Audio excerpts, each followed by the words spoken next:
Fala, galera. Então estamos aqui hoje com o grande, enorme Wilson Teixeira. Bem gordo. Tá bem menor, hein? Tá bem menor. Um dos grandes improvisadores desse país, com certeza absoluta. E a gente vai hoje conversar aqui sobre o processo que ele fez para ele mesmo, para desenvolver essa linguagem, a capacidade dele, essa destreza de improvisação. E eu tô super curioso aqui para saber como é que o Sinho fez para chegar nesse patamar e entender de que forma ele assimila vocabulário, o que ele estudou. Então, é isso aí. Vamos começar. Isso aí, Wilson. Então, a primeira coisa que eu queria conversar era sobre essa coisa de absorção de vocabulário. Sim. A gente já conversou isso outras vezes, mas eu queria que ficasse detalhado aqui como é que você trabalha essa coisa das frases, de absorver vocabulário dos mestres, dos discos, da história dessa linguagem que é a improvisação, né? Qual foi o seu processo para absorver essa linguagem? Ok.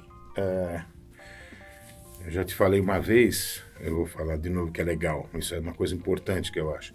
Antes de eu ganhar o meu instrumento de Natal dos meus pais, eu não sabia nem o que era a música. Eles já eram músicos, né? Meus pais, minha mãe cantora, meu pai baterista, tiveram uma banda de baile durante muitos anos. E eu, até os meus 16, 17 anos, não sabia o que eu queria da vida.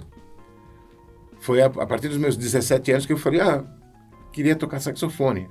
Aí eu ganhei um saxofone de presente dos meus pais. Mas antes disso, em casa, desde que eu nasci, sempre rolou som bom em casa. Música boa, de altíssima qualidade, altíssimo nível.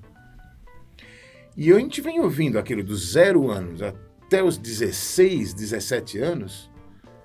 E eu, por exemplo, quando eu ganhava uma mesadinha dos meus pais, uma coisinha, eu torrava tudo em LP na época. Mesmo sem Dá ser pra músico. comprar um. Mesmo sem ser músico. Mesmo sem ser músico. Você não mas tocava, ainda não tinha um instrumento. Não, e eu gostava muito de... Claro que eu tinha os meus amigos na escola, que ouviam rock and roll, na época, né? Led Zeppelin, Deep Purple, todas aquelas coisas. Emerson, Lake and Palmer, que eu gostava muito. Mas junto com isso, paralelamente com isso aí, o jazz, que sempre veio na minha vida. E você comprava os discos. Comprava os discos. Comprava os discos e gastava eles. Gastava a agulha do picape e gastava o disco, a ponto de estar cheio de furo e pulando pra caramba. Vou fingir que eu não lembro disso aí. Não. Você lembra assim? Eu lembro de gastar LP também, infelizmente. Gastávamos, era uma grana na época, mas gastava, eu torrava toda a minha mesadinha, o dinheirinho que eu ganhava trabalhando meio como hold do meu pai lá, montava a bateria para ele lá no bairro. Ele me dava um troquinho e ia lá na loja no dia seguinte, no Museu do Disco, na Bruno Blois, ia lá e comprava LP. Não importa, tanto que eu comprava LP de jazz, mas não importava, porque não tinha um instrumento definido. Então eu comprava George Benson, eu comprava Jimmy Smith, eu comprava Count Basie, muita orquestra, Ted Jones e Mel Lewis, eu comprava... Aí começaram a sair Coltrane, claro, né, Sonny Rollins. Aliás, o primeiro disco de jazz assim, que eu comprei assim, foi o Speak No Evil do Wayne Shorter. Esse foi um dos primeiros discos que eu ouvi saxofone e eu falei, que instrumento legal. Foi aí que meus pais falaram, gostou? Então, toma aqui o instrumento. Mas antes disso eu sempre ouvia, e mesmo sem instrumento, sem conhecimento musical nenhum, sem conhecimento teórico ou de música, apareceu o próprio solo do George Benson, do Billy Bounce. De tanto ouvir, eu decorei e começava a cantar junto com o cara, sem saber música. No tom que estava rolando, cantava junto. E com vários outros instrumentos, disco do Dexter Gordon, aquele Manhattan Symphony, tem um disco antes, Sophisticated Giant, um disco, ele fazia uns solos com uma small band, ele é muito interessante. Ele fazia uns solos muito claros, né? Então é uma coisa fácil de entrar no ouvido, a gente absorvia aquilo, cantava junto. Isso aí foi um aprendizado para tempo, para você cantar as coisas dentro do tempo, que é, né, prioridade, tempo, altura de notas, afinação da melodia e já começar a sacar mudanças de acorde. De harmonia já. Nem sabia o que era acorde, melodia, não sabia nada, né? Mas já tinha uma noção não teórica, mas tinha uma noção prática da coisa, entendeu?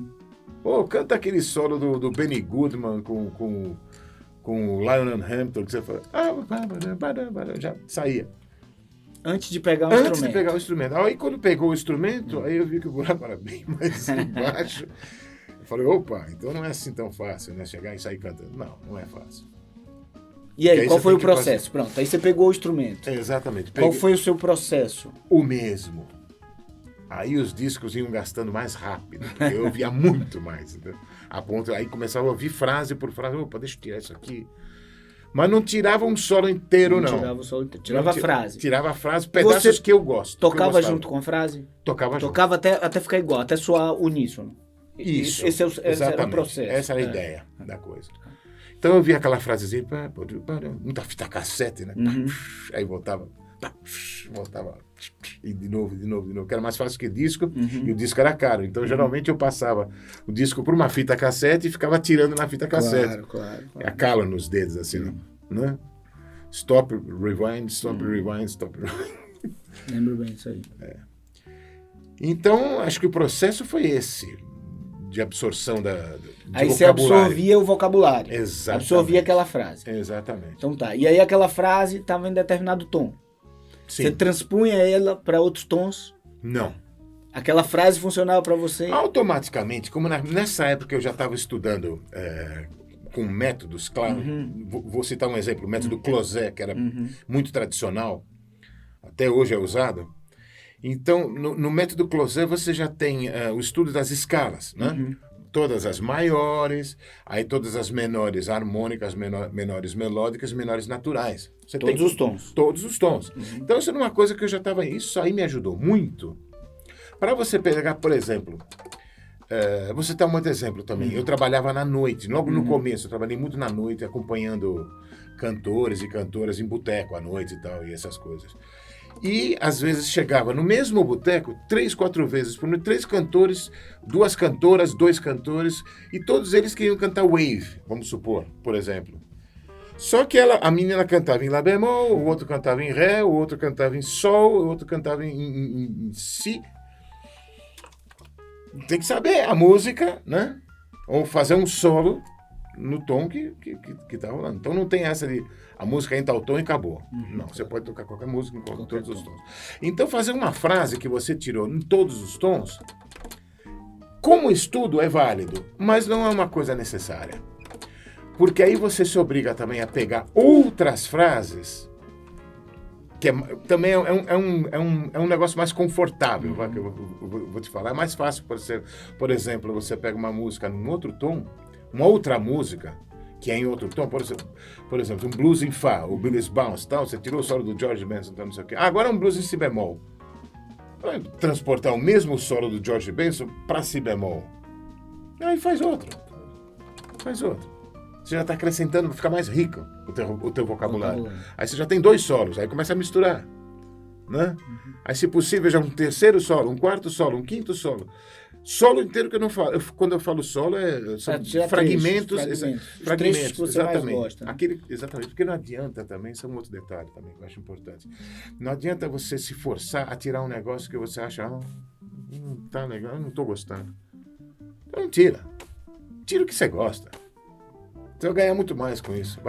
O processo vai ficar mais rápido, muito mais prazeroso. Tira as músicas que você gosta. Por exemplo, é o que eu faço muito com melodia. Isso. Melodias, né? Melodias temas, das músicas, né? De música, temas. exatamente. Música que eu não gosto, eu não tiro, a não ser que estão me pagando. Você vai ter que tocar tal música, tem uma grana boa, tá bom, eu vou lá e tiro. Tampo o nariz e tiro. Mas música que eu gosto, que são muitas, né? Tem muita música legal, muita composição interessante, por isso que é um dos fatos que eu não sou compositor, porque tem tanta música nesse mundo, pronta, né? que eu acho que não faz sentido eu ficar lá e botar mais 10, 12, para que ninguém vai ouvir mesmo, ninguém vai querer tirar, então deixa eu tirar dos outros. Tem coisa boa. Então é isso, quer dizer, eu prefiro... E aí você tirava as frases, os vocabulários, né? Você tem essa frase, lá estudou uma frase. Você organizava elas de alguma forma? Tem algum tipo de organização? ou você estudou ela, pronto, Não, tá estudada. Ela tá estudado, tá guardado tá aqui dentro, ela guardado. fica sempre no subconsciente. Uma hora ela vai sair. Várias horas ela sai. Várias horas ela vai sair. Várias horas ela sai. Já aconteceu com você de tipo você estudar uma frase que você gostou muito. E aí você, beleza, terminei de estudar e essa frase não voltar, e você depois de um tempo falar, caramba, eu já estudei essa frase, ela nunca apareceu? Claro, mas é o Entendi. seguinte... Eu só queria saber, eu tinha essa dúvida. Mas é porque não apareceu Ainda não chegou o momento. a oportunidade dessa dela, frase, claro. Entendeu? Mas ela tá lá dentro. Ela tá lá. Ela tá lá dentro. Ótimo. Na oportunidade eu vou lá e uso, entendeu? E outro processo de estudo que eu queria saber se você fez. Adaptar uma frase que é para um acorde para outro. Por exemplo, uma frase que é em Dó menor. E aí você quer tocar ela em Fá 7. Será que ela soa? Preciso fazer uma adaptação? Claro. Ou você vai tocar, tirou uma frase em Dó menor. De repente você quer tocar ela no Mi bemol menor. Mas com as notas do, entendeu? Com as notas do Dó menor ainda, para ela soar mais outside, assim. Sim. Você fez algum tipo de adaptação das frases ou a frase, ela nasceu para você em Dó menor e ela vai ser tocada em Dó menor? Como é o seu processo? Sempre precisa adaptar, sempre precisa moldar. A frase, geralmente, ela é uma coisinha bruta, né? Uma coisa que você vai na loja, compra, mas tá bruto. Entendeu? Você precisa fabricar ela. Aí você vai na loja, compra lá o negocinho, tira da embalagem, aquela velha história, tirou da embalagem, mas precisa dar um trato, precisa lixar aqui, precisa lavar, molhar, precisa dar um trato, aí precisa pintar, às vezes, eu não quero essa cor, quero... Sempre moldando o negócio. Aí você usa. E aí você consegue adaptar, às vezes, a mesma frase que você usaria, por exemplo, como eu falei, pro Dó menor, você poderia utilizar ela pro Fá 7. Isso acontece com você? Claro, bastante. Agora é o seguinte, que nem você vai aquela mesma história, você vai na loja, compra, e elas são fragmentos, todas as frases são fragmentos. Fragmentos, exatamente. Exatamente. E a não ser que você tenha um bom rejunte, você faz aquele show de caquinho, sabe? Que todo mundo usava na praia. Claro. Que fica bonito, fica legal. Aí se você usa menos rejunte e você tem peças do caquinho que se encaixam melhor uma na outra, fica mais legal. Não fica? Claro. E se você tem, então, lajotinhas, né? Ou azulejos que são precisos, e você coloca um no outro assim, quase sem rejunte, fica mais legal ainda.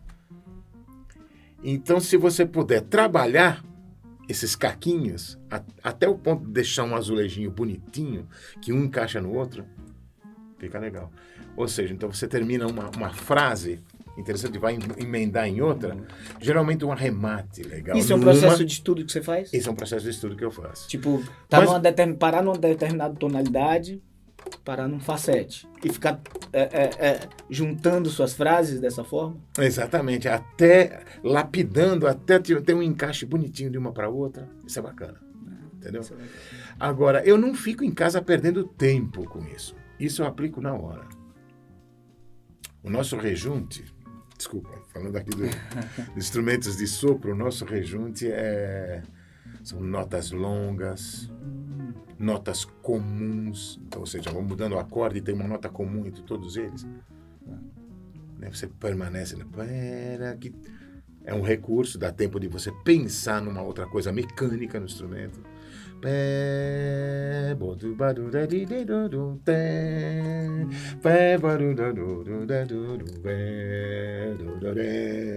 Entendeu? Aquelas pinceladas legais, é o rejunte. Claro, é o rejunte. Você está usando os caquinhos, mas aí tem o rejunte para dar a beleza de tudo. Que aí. faz a coisa ficar coesa. Beleza. E aí você falou dos métodos que você teve. Então houve um processo que você estudou. Escalas, arpejos. Isso aí, método normal. Estudar com o professor, né? Estudar em casa uma semana, levar para o cara aprovar, o meu professor botava a data, né? Fazia a lição, tal, não sei o quê, ele botava a data, passou, agora vamos para outra, e assim por diante. Esse era o processo de estudo de mecânica, estudo de escalas, estudo de exercício sobre as escalas. O que são esses exercícios? São padrões? Padrões rítmicos.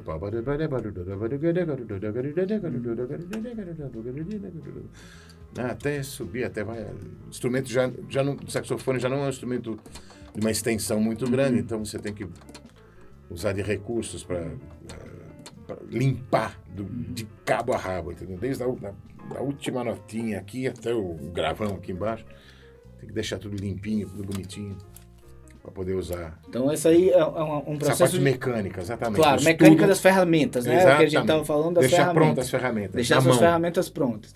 E aí, música você cria através das frases, com o vocabulário. Exatamente. E no meio disso, a gente falou de padrões também, né? Sim. Padrões é algo que você gosta, tipo padrões intervalares. Muito. Intervalo é a coisa mais linda do mundo. Tocar intervalo, tocar as tetras de uma tonalidade, Bastante. tríades, inversão de tríade. É isso aí tudo se transforma em música depois. Perfeitamente.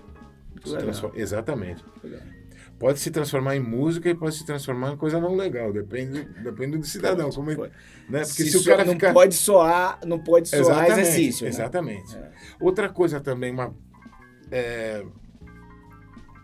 a não ser que você tenha total consciência do que você está fazendo e demonstrar isso para o povo, eu estou fazendo isso com consciência.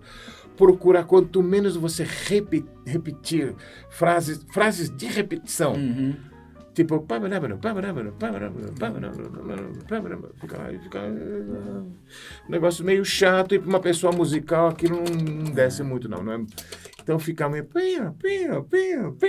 a mesma coisa. Soa como um padrão, soa como um exercício. Padrão, exatamente. Exatamente, muita gente usa isso com padrões rítmicos e com padrões melódicos, entendeu? Fica repetindo a mesma coisa.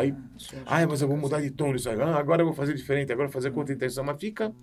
A não ser que você prove isso no meio do teu solo, que você está fazendo isso com a intenção de fazer, deixar isso bem claro. Não, eu estou fazendo porque eu quero, tá? Você, de alguma maneira, você já parou para pensar? Porque você falou que não é uma prática sua, não foi transcrição de solo inteiro, né? Mas de alguma maneira você parou para pensar em como fazer um solo soar como um todo?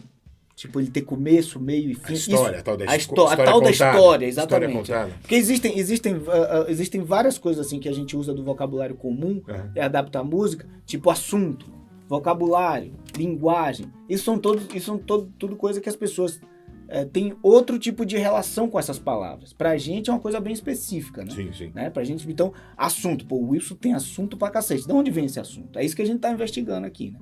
Então, você já disse, vem dos discos, vem de padrões. Exatamente. Né? O Wilson cheio de assunto. Como o discurso, de onde vem seu discurso? De onde vem história? Entendeu?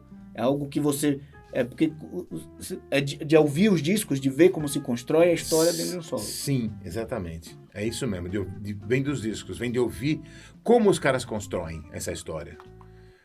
Que muitas vezes, por exemplo, às vezes as pessoas acham que construir uma história começar suave, aí vai desenvolvendo. Não, tem solo de cara que já começa fritando, não sei o que, e vai diminuindo. E aí? Lindo de qualquer forma. Não, isso aí não... E tem outros que começam fritando, diminui, depois frita de novo. Tem outros que começam relax, aí frita e desce. Tem outros que mediano, não, uma coisa... Aí a gente entra num assunto que eu acho que tem tudo a ver, que é a relação com a pessoa que você está tocando. Isso. Tem. Que aí a gente vai para o... Você diz o grupo, conjunto, né? Porque eu acho que muito disso aí, desses caras que a gente ouve... Tem muita relação do cara que já começou fritando, de repente todo mundo gostou e ele continuou assim. Aí alguém falou alguma coisa ali que ele já foi para outro lugar. Tem. Tem muita relação dessa conversa. Claro que tem. Isso é tudo. Isso é música. Isso é tudo, é isso. Isso é a música. Isso é a música. Tocar em conjunto. Por exemplo, uma das coisas que eu mais odeio, e todo mundo ainda fazem isso comigo. Vou fazer um show, vou acompanhar, sei lá, participação especial, né? Na casa tal, Sesc, não importa. Aí neguinho bota lá o microfone na frente do palco. Não, você vai lá, o solista na frente. Não gosto, porque eu não tô vendo ninguém, eu não tenho comunicação visual com ninguém. Isso é importante pra caramba. Posições que eu gosto de ficar nas pontas, nas pontas da meia-lua. Geralmente, eu gosto de montar... Geralmente, quando eu faço o som meu grupo, tá, não sei o quê, eu monto uma meia-lua, batera no meio e uma meia-lua, assim. Né? O sopro, ou os dois sopros aqui, batera, baixo e o piano ali, ou guitarra, não sei o quê. Tudo numa meia-lua, que eu possa ver todo mundo. Porque a comunicação visual, eu acho excelente e importante, porque você está vendo o que o cara está fazendo. Se eu fico lá na frente dos refletores, não sei o quê, eu não estou enxergando mais nada. Eu não estou tocando com karaokê, com playback. Estou tocando com os caras. Os caras. Eu tenho que interagir. Não é interagir que eu falo, que é ficar forçando barra. Né? Fazendo, faz essa frase, faz essa harmonia. Não. A coisa vai acontecer. O solista ali é um mero detalhe, bicho. A música é que acontece no conjunto. Exatamente. E até essa coisa da construção do solo como um todo tem relação com... Para a música ficar boa. Senão não faz sentido. Tá tocando para quem? Tá tocando para os caras, para o povo ouvir. Isso é uma coisa legal que você fala, né? Qual o seu ímpeto de tocar? Você tem uma para as pessoas, meu Deus. Vou tocar para mim, então eu vou virar executivo da Johnson & Johnson, vou ganhar dinheiro pra caramba, eu vou ficar tocando no meu quarto com playback. Não faz sentido. E também você não toca para os especialistas avaliarem, né? Exatamente. E uma coisa muito legal disso, pelo menos eu nunca tinha ouvido você falar isso, mas para mim que toco com você é que isso tem uma relação muito grande com as pessoas que estão tocando. Cria uma Puta, é fundamental isso. Muito, assim. Cria um prazer muito grande, essa é a palavra mesmo. Exatamente. Você se sente muito bem de estar ali, ouvindo aquilo ali e conseguindo interagir com aquilo ali. A pior coisa para isso, o pior veneno para isso, para a coisa não rolar, é o solista ou o band leader se sentir realmente o band leader, o líder da coisa. Não, eu vou lá e vou aparecer, é o meu nome que tá lá, porque eu vou lá. Ficar regendo, né? Exatamente, ficar regendo e cortando e podando os outros e falando como é que tem que ser a coisa. Deixa os caras, isso aí só porque automaticamente você só chama cara bom pra tocar no teu gig. Pronto, é isso, cara bom. Tendo os caras bons, caras que eu gosto de tocar, amigos em primeiro lugar, não só bom musicalmente, não só bom instrumentalmente, é bom no pessoal também, que é legal, claro, isso é confortável pra caramba. Bem. Então, o que você faz? Você não faz nada. Você simplesmente vai lá e toca o seu, deixa os caras fazem o resto. Olha que legal. Essa é a melhor coisa que tem. É a melhor coisa que tem. Porque você ficar preocupado com, puta, será que o cara vai dar... E aí que você começa a ir lá e começa a agulhar o cara. Não. Acabou o som. Já acabou o clima, acabou o som, não tem mais música. Pois é. Uma das melhores coisas que eu já vivi, assim, uma vez eu fui fazer uma turnê com 2 caras de Nova York, eu nervoso pra caçamba, porra, bicho, 2 caras de Nova York vindo pra cá, e os caras falando, botou a mão, uns 2 bem mais velhos que eu, falaram assim, a gente tá aqui só pra se divertir, bicho. Aquilo ali que aconteceu, vamos nos divertir aqui, comer um pastel, tomar um suco de milho. Exatamente. Tudo acontece. E amor, eles falavam, we are just here for the hang. That's it, for sure. We are just here for the hang. Então, é isso aí. Mas é mesmo. Wilson, obrigado. Que é isso, me disponha. Sempre um prazer imenso. Valeu. Isso aí. Valeu, até a próxima. Até mais.